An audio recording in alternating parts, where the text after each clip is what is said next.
This video is going to be for anyone who really enjoys cooking and also loves the show Fixer Upper with Joanna and Gaines. This is the Magnolia Table Cookbook, a collection of recipes for gathering. As you can see, it's pretty beat up because I use this so often. But there are just some of the most delicious recipes that I've ever had in here. And you can see they have breakfast, lunch, soups and salads, appetizers and starters, side dishes, dinner and desserts. And she also gives you a list of things that you should have or you should go grab before you get started.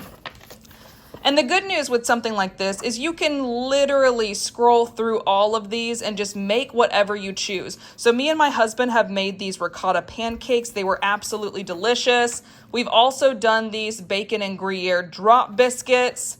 And we also made these super delicious, these were like one of my favorite things ever, the Syrian donuts. So you can go through this and choose what you want from each of those different options. This one was also really delicious, Mrs. Gale's chicken and fettuccine Alfredo. And then we also have a nice chicken on the side. So I absolutely love how they put this together. It just tastes like home. I'm from the South and these things were just absolutely delicious, but also has a sort of luxurious feel to it.